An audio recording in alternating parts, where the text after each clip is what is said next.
E cá estamos. Então a ideia hoje é a gente fazer uma revisão dos building blocks, né? Dos conceitos básicos aí que a gente estava trabalhando para chegar em algumas em algumas coisas mais complexas que a gente estava fazendo. A primeira coisa que a gente pode avaliar aqui é persistência, né? Então persistência é aquela questão de você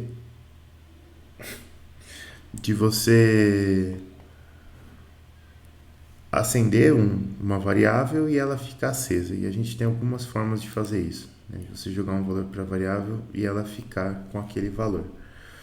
Então, a primeira forma é a forma mais simples, se você quer fazer com uma variável só, é utilizar as bobinas set e reset, que a gente tem utilizado pouco nas nossas aulas, né? Então, a bobina set, ela é uma bobina que, vamos colocar um contatinho aberto aqui, esse contatinho aberto eu vou chamar propositalmente de S, essa bobina set aqui eu vou chamar ela de BS.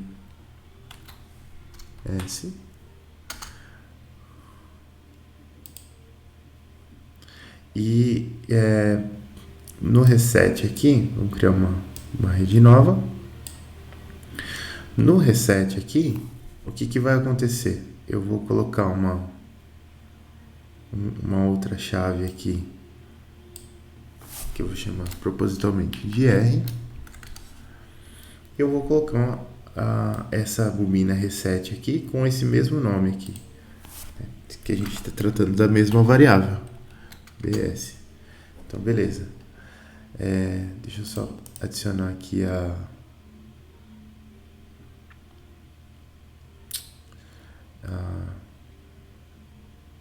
visualização aqui.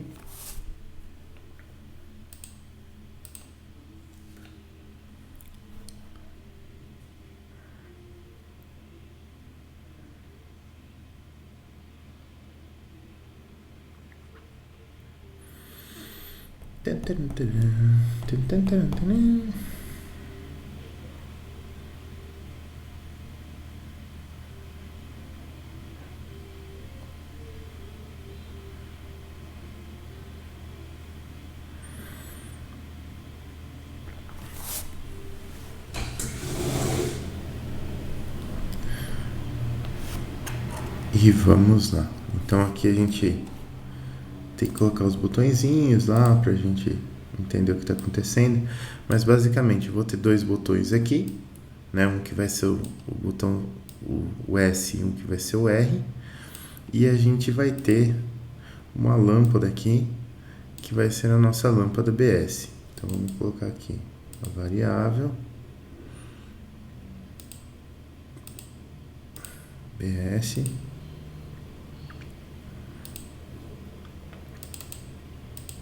Aqui a variável. Você percebe que só apareceu a BS aqui. Vamos olhar lá no código se eu fiz bobagem. Ó, tá vendo essa SR aqui? Eu não sei porquê. Eu vou chamar de SS e SR aqui. Talvez SR são palavras reservadas. Opa, SR também. O que aconteceu aqui?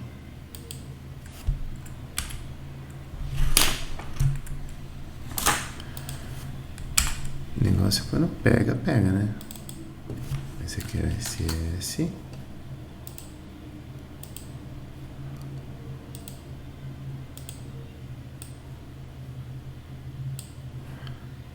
De novo.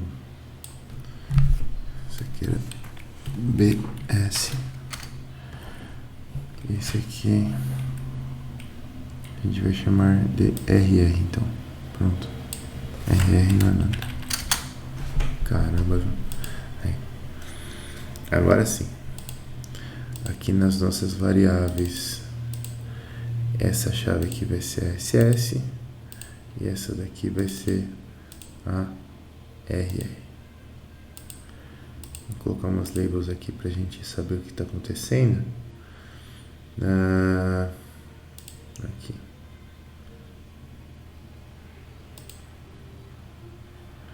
Eu nunca vou entender. Tem uma aba que chama básica, outra que chama comum.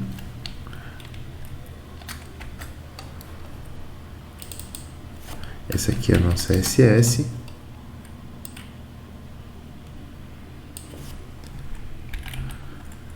Essa daqui, caramba, é a nossa RR.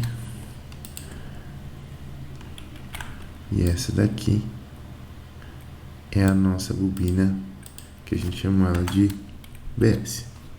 Então tá aqui. Vamos fazer o login.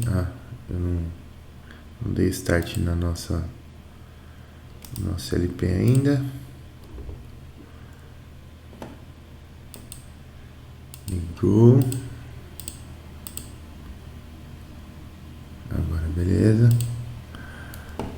Online login. Sim.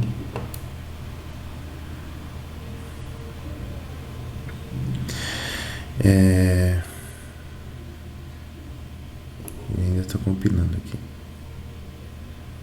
Girando o código, tal. Subiu o código para CLP, tem que dar o play aqui, ó. Beleza. Então o que vai acontecer? No nosso set reset lá, quando eu apertei o botãozinho set, ele vai acender a lâmpada. Se eu soltar o botão set, ele vai continuar aceso. Se a gente olhar no diagrama, ó, tá vendo? Os dois botões estão soltos aqui, mas eu já energizei uma vez essa bobina aqui, então ela vai fechar o contato até que eu quebre essa persistência. Como que eu quebro essa persistência? Eu vou apertar o reset. Quando eu aperto o reset, eu vou energizar o reset da bobina e ela vai abrir. E se eu soltar o reset, ela vai continuar apagada até uma hora que eu energize a bobina mais uma vez. Tá aqui energizada e beleza. Isso é um tipo de persistência. Essa persistência, ela é boa quando você... Ela é boa principalmente para ações, né? Lembra daquele negocinho de etapa, transição, ação do Graph7?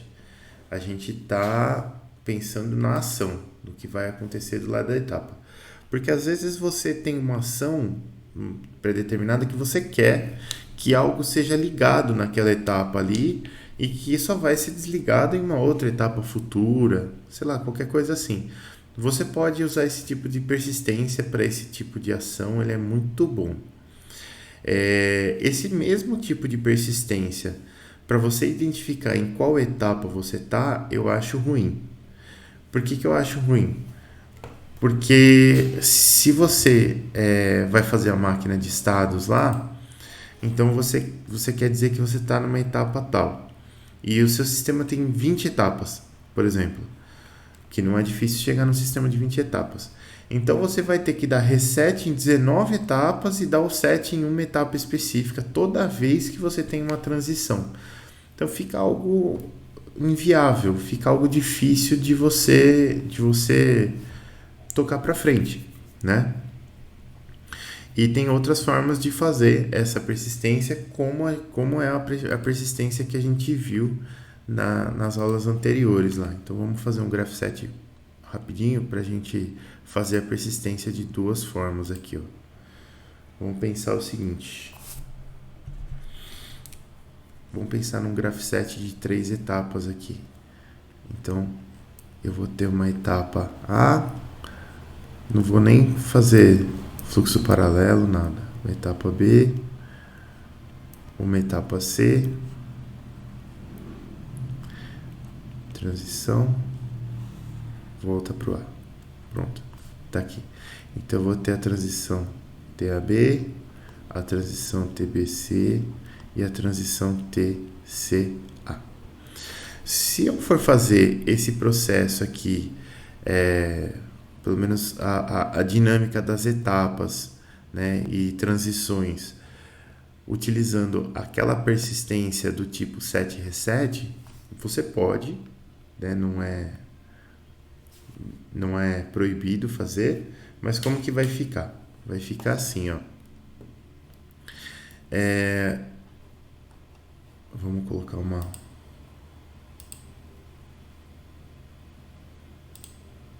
rede aqui. Então vamos lá, como que vai acontecer? Se eu tiver na etapa C, vou dar uma apagada nessas daqui, né? Esse aqui já não existe mais. Gostaria muito. Vamos, programa, paga pra nós. Isso, garoto.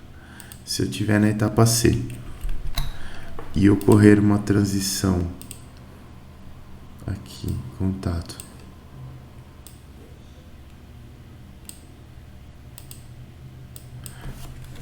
TCA, o que a gente vai ter que fazer? Eu vou ter que, no mínimo, aqui, no mínimo, eu vou ter que dar um set na etapa A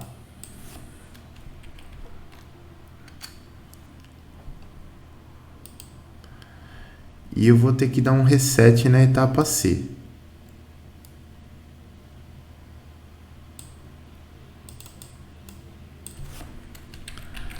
E por segurança, como essas bobinas são do tipo set reset, você também dá um reset na etapa B. Qual que é a lógica aqui? Você sabe que você... Ai, caramba, é booleano, né, filho? Você sabe que você não estava na etapa B quando você passou para a etapa A. Lá do Graph7, você sabe que você estava na C e passou para A. Então, no mínimo, você vai ter que dar o reset na C e o set na A.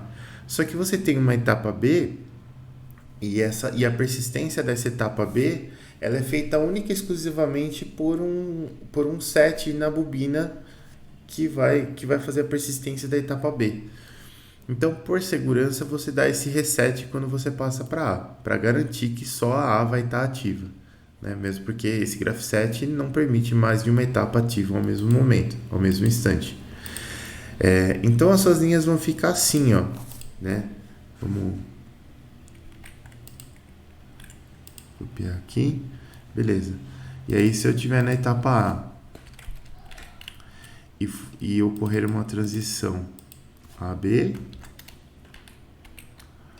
eu vou ter que dar o set na etapa B.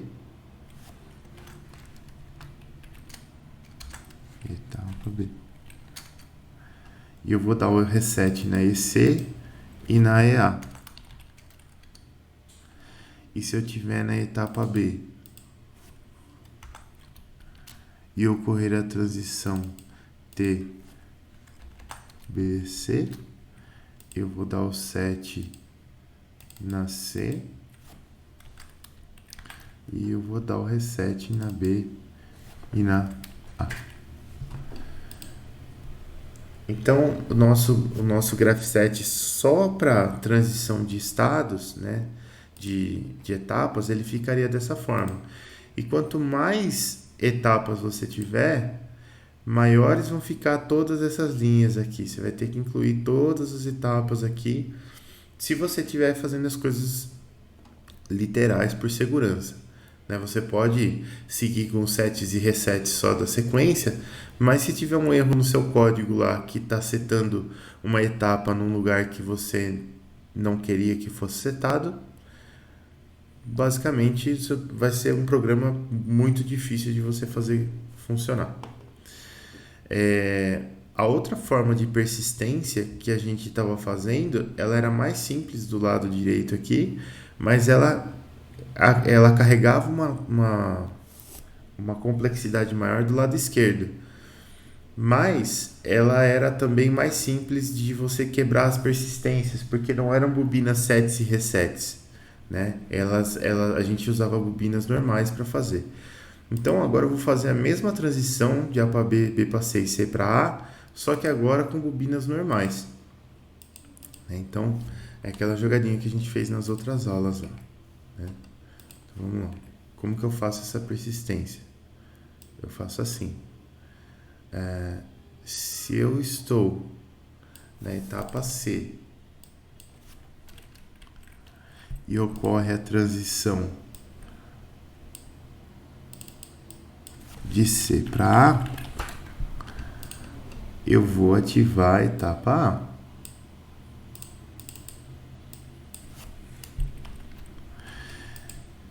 E a persistência ela vai ficar enquanto eu estiver na etapa A e não tiver passado para a próxima etapa, que era a etapa B. Então repara, essa forma aqui, ó, agora a gente vai só copiando as linhas e mudando as coisas aqui. Mas essa forma aqui, a complexidade do lado direito é muito baixa. Mas eu tenho uma complexidade do lado esquerdo que tem que levar em conta as sequências aqui, né? Então, por exemplo, aqui na segunda linha, se eu estiver na etapa A e ocorrer a transição AB, eu vou para a etapa B. Tá rolando um funk maluco lá fora, vocês estão ouvindo? E se eu estiver na etapa B, eu vou continuar na etapa B, a menos que eu tenha passado para a etapa C. E aqui a mesma coisa. Se eu estiver na etapa B e ocorrer a transição BC, eu vou ativar a etapa C. E ativando a etapa C, eu só vou sair dela se eu não, eu só vou sair dela quando eu passar para a etapa A. Então esse é o outro tipo de persistência que a gente pode fazer. Ainda tem alguns detalhes aqui, né? Por exemplo, tinha aquele problema que a gente analisou bastante do portão elétrico, né? Portão elétrico, porque aquele problema lá, você tinha uma transição que ela era, né? Você tinha, na verdade, várias transições sendo habilitadas, várias transições em sequência sendo habilitadas simultaneamente. Aí o sistema passava reto aqui, né?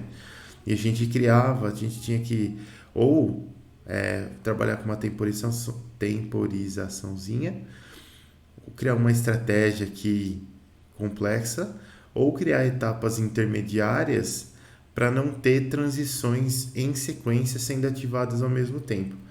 No Graph7, isso é uma informação importante. Isso é uma informação tão importante que, olha, vou passar a dica para vocês já. Com certeza cai na prova. Com certeza. Porque é uma ferramenta importante de análise. Qual que é um problema grande do Graph7? Um problema grande do Graph7 é eu ativar duas etapas em sequência ao mesmo tempo. Então vamos dizer assim que, por exemplo, essa etapa aqui, ela é ativada por uma variável x ou z. E essa etapa aqui é ativada por uma variável x ou w, por exemplo.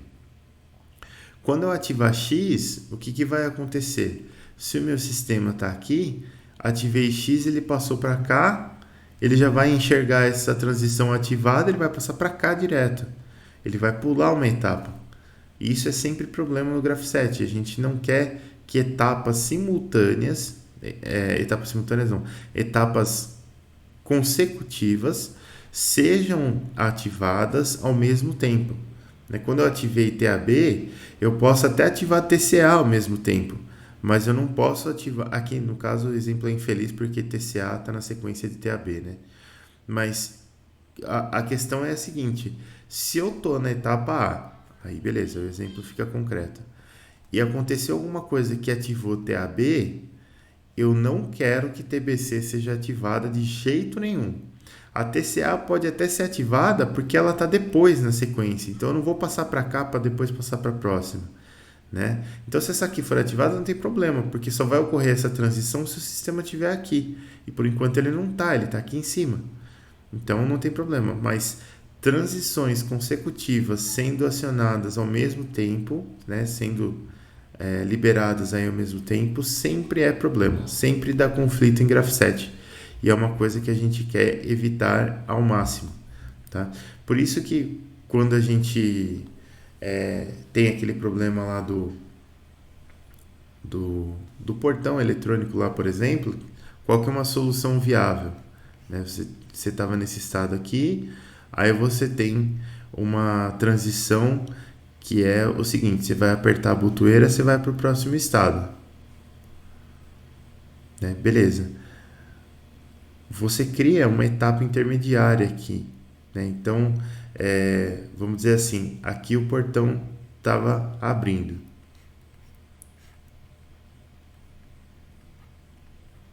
Beleza. Apertei a botoeira, o que a gente queria? Quando ele está abrindo, eu aperto a botoeira, ele vai parar o portão. Só que se eu colocar o parado aqui, ó,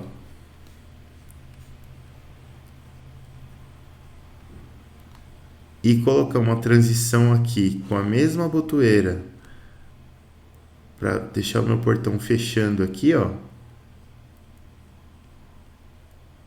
isso aqui não vai funcionar, porque ele vai do abrindo pro parar pro fechando direto. E aqui você lembra que tinha mais uma botoeira, tudo mais, e ele não funciona. Ele simplesmente não funciona.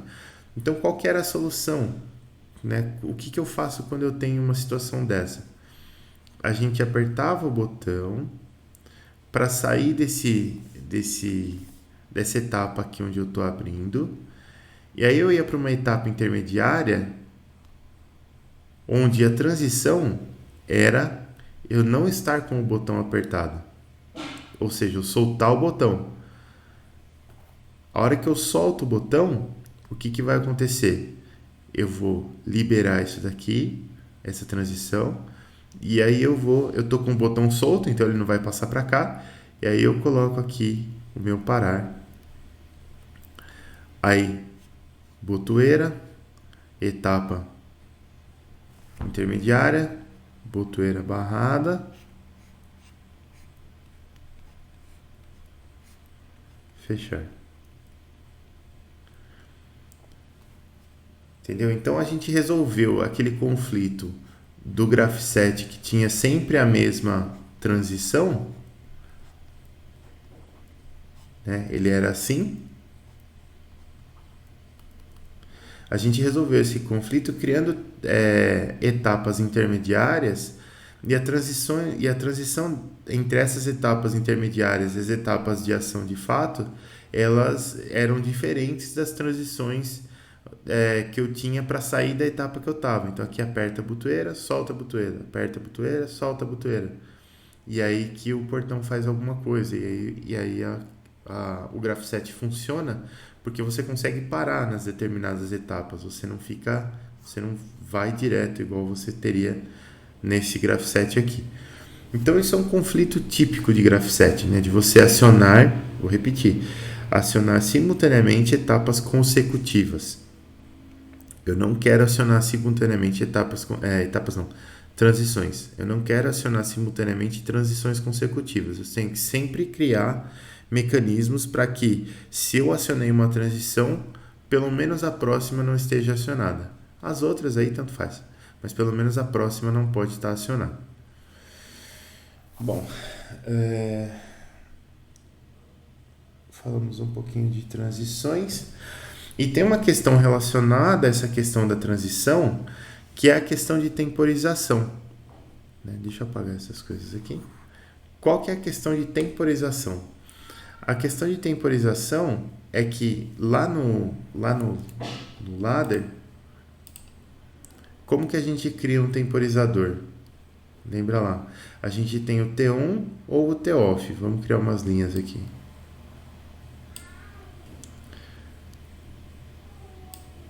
Aqui, ó. O T1, ele tem um atraso que a gente vai dar, né? Ele tem a energização aqui, o enable dele, e ele tem um atraso para ligar, para passar o sinal aqui desse lado Q. Então eu vou dar para ele quanto tempo que eu quero de atraso aqui.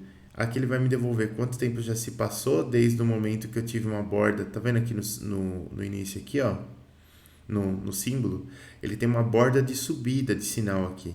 Então, toda vez que esse sinal passar de 0 para 1, ele vai começar a contar e depois de X segundos ou milissegundos que você vai colocar aqui, é que ele vai acionar alguma coisa. Então, ele tem um tempo, ele demora um tempo para ligar, né? O T1 ele demora um tempo para ligar. Eu tenho o T-off também, que é muito parecido, só que o T-off ele demora um tempo para desligar. O T-off ele demora um tempo para desligar. Então ele vai, eu vou energizar aqui. Enquanto eu estiver passando energia, ele vai manter o lado direito energizado. A partir do momento que ele detectar uma borda de descida, ele não desliga automaticamente. Ele aguarda o tempo que você esperou para depois desligar. Então, no exemplo de cima, você tem um atraso ao ligar e no exemplo de baixo, você tem um atraso ao desligar. O que a gente usa mais é o atraso ao desligar, né? Porque você mantém uma coisa desligada, quando você quer ligar ela por X segundos, você dá um pulso aqui e tira o pulso rapidamente. Quando você tira esse pulso rapidamente, você aguarda o que você ligou desligar para depois passar para a próxima etapa. Então, isso tem um impacto lá no seu grafset, né? Quando você quer temporizar alguma coisa, o que você faz? Você faz assim. Eu não quero, por exemplo, ligar um motor por 5 segundos. O que eu vou fazer? Eu vou vir aqui, transição. Então, eu vou dar um exemplo aqui, que é um ligar motor. Então, o que acontece? Enquanto eu estou aqui numa etapa anterior, esse motor está desligado. Eu quero ligar esse motor por 5 segundos, por exemplo. Então, o que eu vou fazer? Eu vou passar para cá, né? A gente vai ter essa transição aqui ocorrendo. Eu vou passar para cá, vou ligar o motor e na transição aqui de etapa, eu já vou colocar essa variável aqui do ligar motor aqui. E é exatamente isso que vai acontecer. Aí você fala, pô, professor, mas bateu aqui, ligou o motor, ela já vai passar para a próxima etapa, não é? É exatamente isso que vai acontecer. E é isso que a gente quer que aconteça. Porque bateu aqui, ligou, ela já tem que começar a contar o tempo para desligar. Então, bateu aqui, ligar motor, fez a transição. Veio para cá. Então, apaga essa. Veio para cá. Veio para essa etapa intermediária. O que essa etapa intermediária vai ter de ação? A menos que seu problema seja muito específico, ela não tem nada de ação. Mas a transição dela vai ser esse tal desse ligar motor aqui, barrado. Certo? Porque aí o que aconteceu? Eu estava aqui, bateu aqui, ligou o motor, já veio para cá direto. Vai ficar quase nada de tempo aqui. Ela vai ficar nessa etapa secundária esperando o motor desligar, né? Porque bateu aqui, o motor está ligado, veio para cá. O motor está ligado quer dizer que ele não está desligado. Então, essa transição aqui não vai estar ativa. Quando o motor desligar, eu ativo essa transição e ela passa. Então, essa etapa aqui, especificamente, o que eu estou fazendo nessa etapa? Eu estou aguardando. Então, temporização, toda vez que a gente fala de temporização, a gente fala, puta, eu quero que algo fique ligado por 3 segundos, 5 segundos, sei lá. No grafset, eu tenho sempre essa dinâmica aqui, ó. Bateu aqui, ligou, fica esperando desligar e vai. E no ladder, o que vai acontecer? No ladder, a gente vai implementar... No ladder, a gente vai implementar as etapas normalmente, né? Então, ele vai ativar esse temporizador aqui e esse temporizador é quem vai dar conta de ficar aguardando, de ficar segurando esse motor ligado pelo tempo que eu quero. Então, segurando essa etapa aqui, por consequência, porque eu vou ter essa transição aqui parada, né? Essa transição desativada, até que o motor desligue. Aí eu consigo seguir para a próxima etapa. Então, essa parte de temporização aqui, ela tem muito a ver com a parte de de, de transição. Por que que ela tem muito a ver com a parte de transição? Porque algumas pessoas imaginam assim, falam, pô, eu posso colocar aqui o motor para ligar e eu vou colocar aqui embaixo direto assim. Eu poderia fazer assim, quer ver? Só para vocês verem aqui. Eu poderia colocar aqui o motor para ligar. Então eu só vou escrever ligar aqui para vocês entenderem. E aqui eu vou colocar a transição com o motor desligado. Ligar, barrado. Então o que vai acontecer? Vai entrar aqui, vai ligar, não vai passar para cá, só vai passar a hora que desligar. Certo? Errado. A hora que ocorrer essa transição aqui, não dá nem tempo de ligar. Ele já vai ver aqui e fala, porra, tá desligado, né? Passa direto. Nem liga, vai daqui para cá. Nem funciona. Por isso que você tem que ter uma etapa intermediária aqui, aguardando o motor desligar para depois seguir. Beleza. Beleza até aqui, pessoal, essa revisãozinha super básica que a gente está fazendo aqui?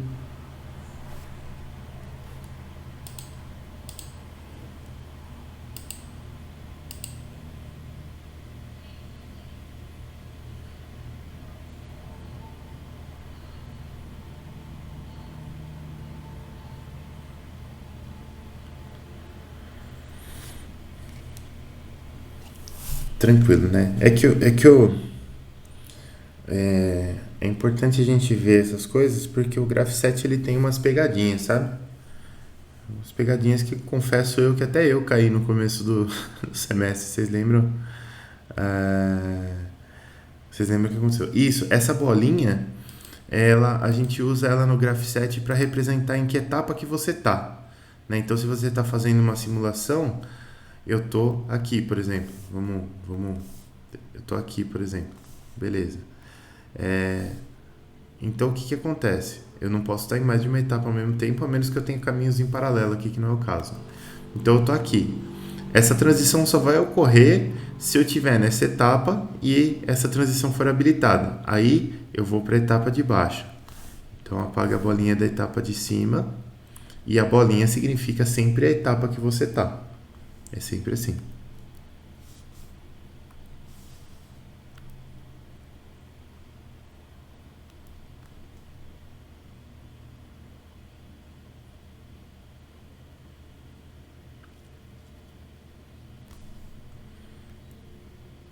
Tô tendo um sinal aqui de rede ruim.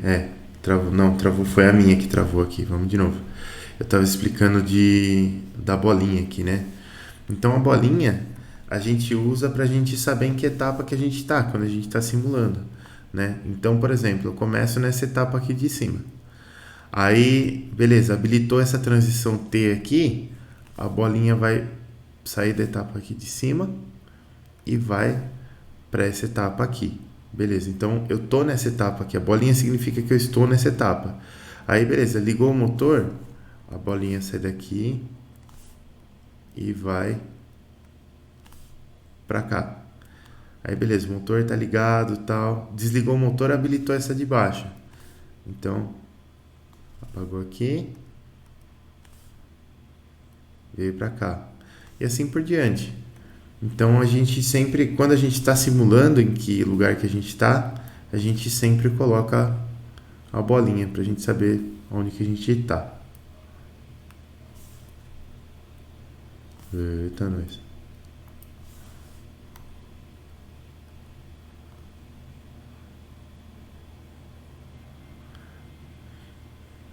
Isso.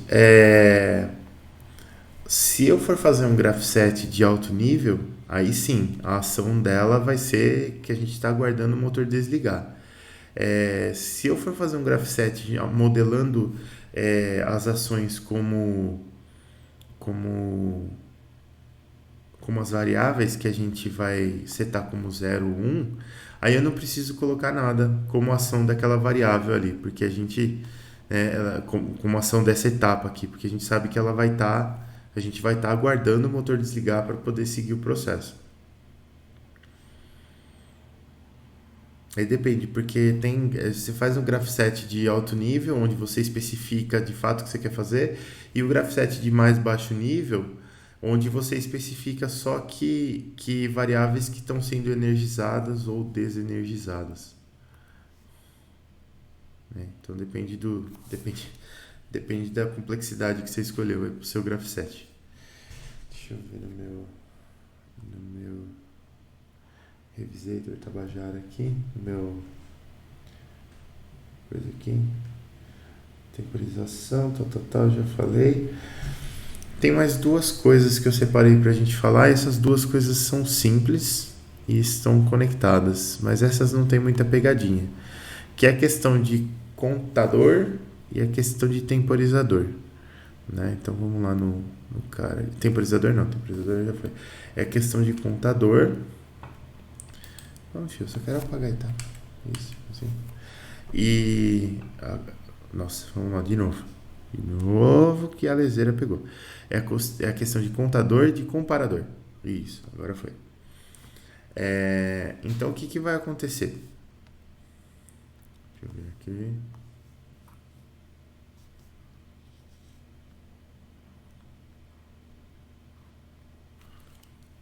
Mas por que não funciona, gente? Agora funciona. Contador, ele é bem simplesinho, né? Então a gente tem o contador que conta para cima e o contador que conta para baixo. Esse aqui é o que conta para cima, né? Então ele tem um count up aqui. Toda vez que eu tiver um sinal entrando aqui, eu vou contar para cima. Eu tenho um reset, que é o reset é o sinal que você vai dar para você zerar a sua contagem.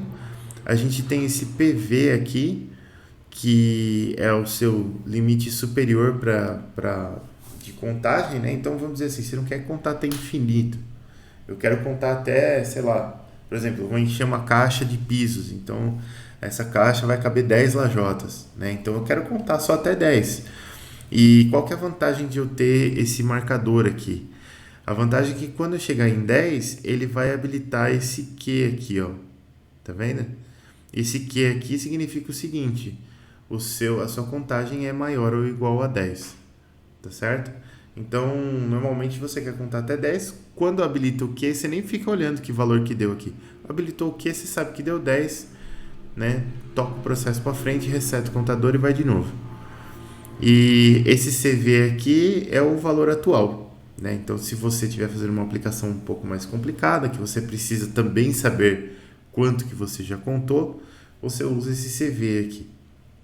Beleza. Eu tenho o contador para baixa, que é muito parecido. E o contador para baixo é o seguinte: toda vez que eu der um pulso aqui, ele vai subtrair, né? Então, em vez do reset aqui, o reset ele vai mandar o contador que conta para cima para zero.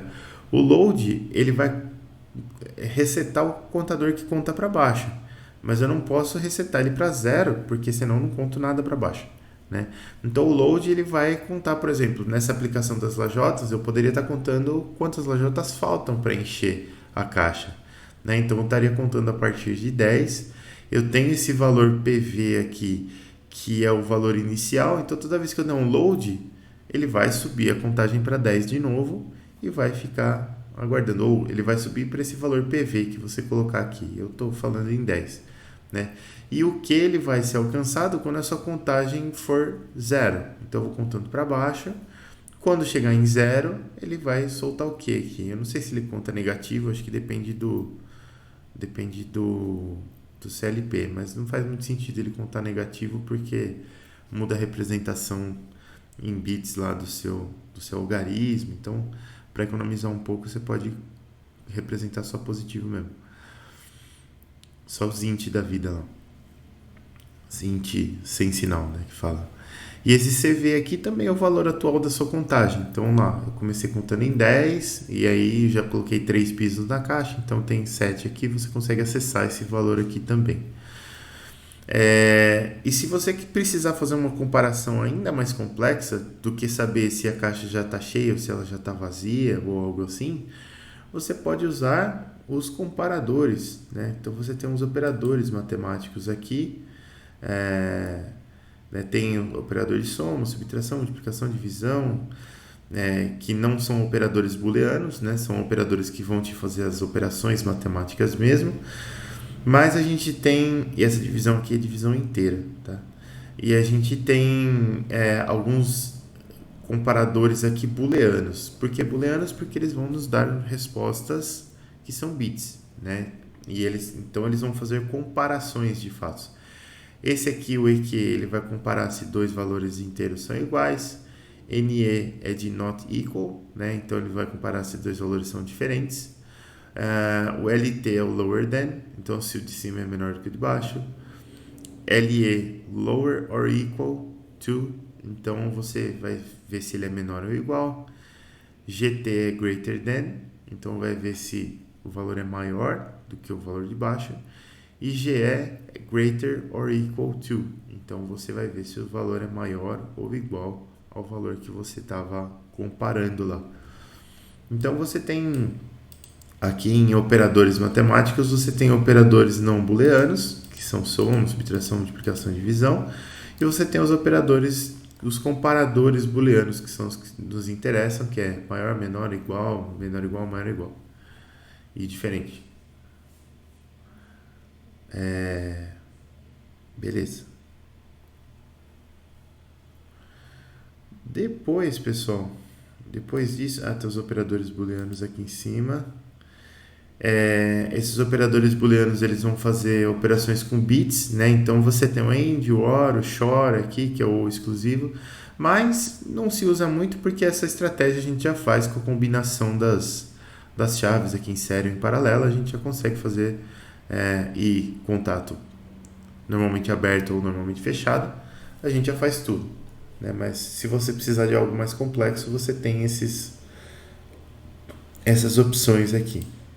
Depois, tem uma parte de seletor, multiplexador,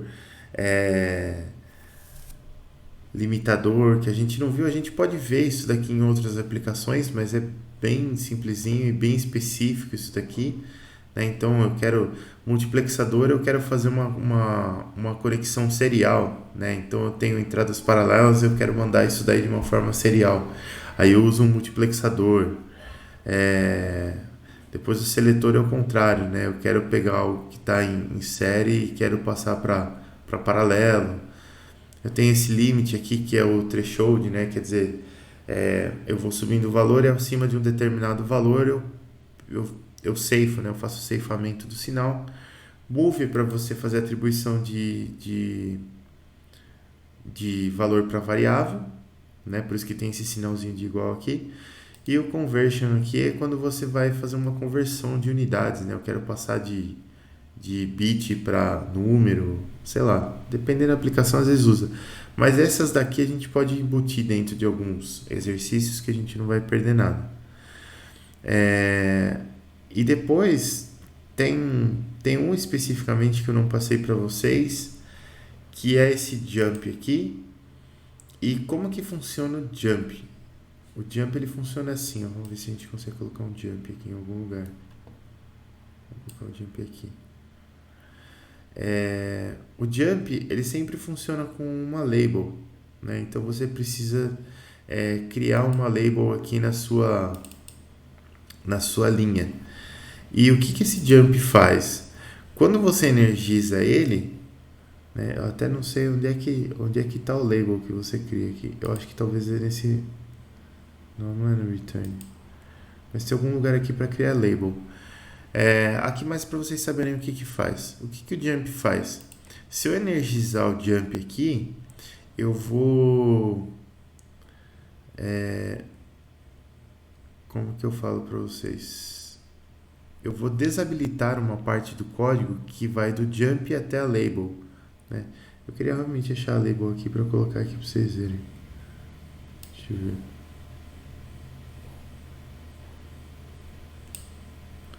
Por exemplo, aqui eu fiz o jump, tá vendo?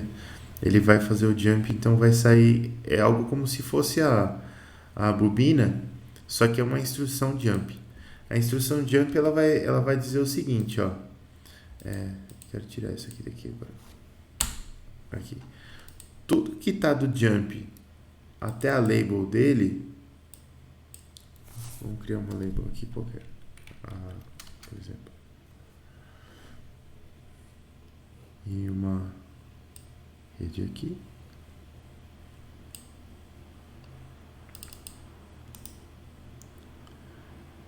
Insert label, ó, a label aqui, ó.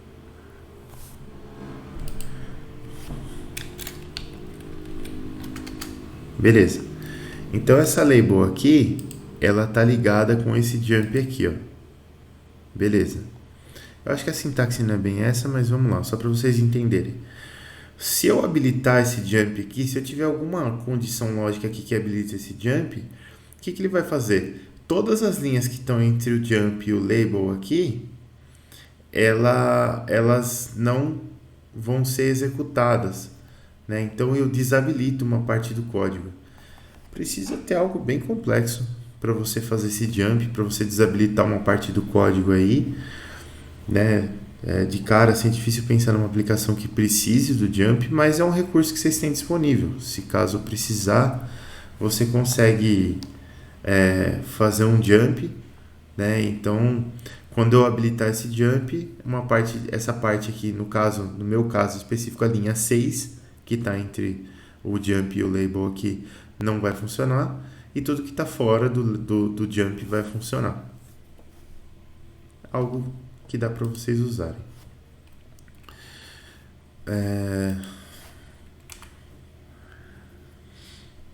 E aí, pessoal, de CLP é isso.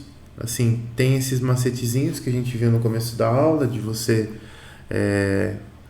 criar estruturas diferenciadas no Graph7, principalmente quando você tem umas sequências problemáticas aí, que tem transições sendo ativadas, transições em sequência sendo ativadas simultaneamente. Mas fora isso, é lógica normal e vida que segue. E aí nas aulas passadas, né, não sei se vocês lembram, acredito que sim, mas o que a gente trabalhou? A gente trabalhou estruturas de Graph7 mais complexas, né? Essa passagem de etapas aqui, ela está bem direitinha, A para B, B para C, C para A. Mas eu podia ter, por exemplo, etapas que fossem, sei lá, ou uma etapa que vem para cá, tem outra transição e volta para cá, assim, por exemplo. Ou eu podia ter etapas que ocorram em paralelo, né? Então, em vez disso daqui, vamos pegar uma borracha aqui, teria algo assim, por exemplo. As barrinhas lá do paralelo. Ligação em paralelo. Aí etapa, aqui. Dos barrinhos em paralelo de novo. Transição. E vai. Né? E quando acontece ou isso daqui, né, de você ter uma linha concorrente aqui, né, um branch que a gente fala, um ramo concorrente, ou dois ramos em paralelo, o que acontece? Na lógica das transições aqui, a gente tem que trabalhar... O que eu estou fazendo aqui? A gente tem que trabalhar nessa lógica das transições aqui desse lado aqui, né? Falar, olha, se eu tiver na etapa C, eu posso passar para A, mas eu posso passar para B também. Ou se eu tiver na A e não tiver ido para B, eu vou manter a persistência. Mas se eu tiver na A e não tiver ido para C, eu também tenho que manter a persistência. Então vai ter um contato barrado com B e um contato barrado com C aqui. Isso aqui a gente viu nas aulas anteriores, né? Então essa estrutura do Graph7 aqui, essa forma do Graph7, ela vai influenciar nessa forma da persistência que a gente monta aqui, né? E aí, por último,